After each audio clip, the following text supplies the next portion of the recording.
My name is Matt Howse. I've been tattooing a little over 11 years, and I work at Spider Murphy's Tattoo. I'd say definitely traditional, kind of illustrative traditional, but really rooted in stuff that's been around for 80 years, you know. My ideal client comes to me with a basic idea that out of the gate is pretty cool. It just kind of lets me run with it, doesn't try to control like color palette, basically just sits down and we have a good bullshit session and we get to do a really fun tattoo in the end, you know. Honestly, probably aside from Theo, my boss, Ed Hardy, for sure.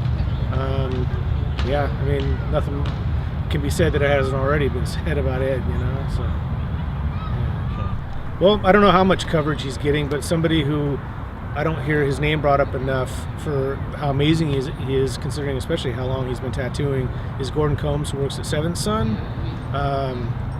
Everything he does just blows my mind, and it's all done with the flavor of old traditional tattooing, but it's so, I don't even say slick. It's just got an edge to it that's just super burly and a lot of black, and just really illustrative. It really, like, it for me personally totally speaks to what I like, you know. And he's out of San Francisco? He's out of San Francisco at Seventh Son, yeah. Awesome. Boy, draw. Pay attention to good art before you worry about making a good tattoo. Yeah, you know, walk before you run. I mean, otherwise you'll develop a bunch of bad habits you have to undo later.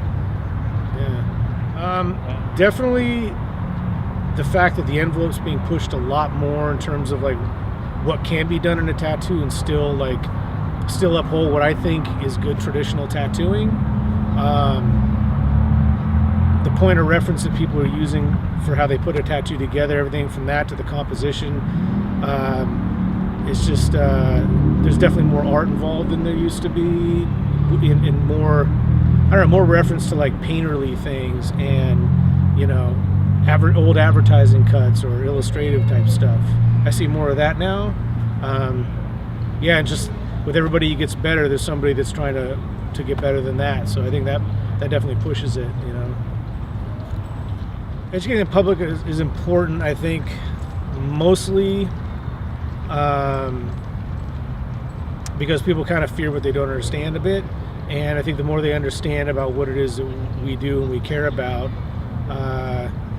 the less likely they are to kind of question it and kind of have a little more faith in us, not treat us like human copy machines some of the time.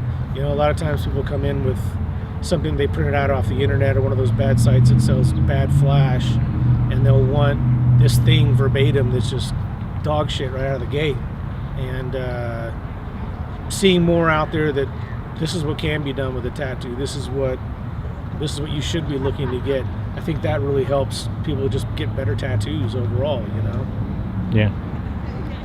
To me that means leaving something behind, leaving something for other people, for kids that come up 20 years from now to look back on and say, wow, this is so cool, or that's so cool. And always just paying it respect, you know, doing everything you do with at least that flavor, that vibe, you know, of 50, 100 years ago, and just being respectful of it, you know, not trying to reinvent the wheel for the sake of reinventing the wheel, but really kind of embracing what the people came before us did, you know. I paint as much as I possibly can. I put heart and soul in everything that I do, and I just want to leave something behind, you know.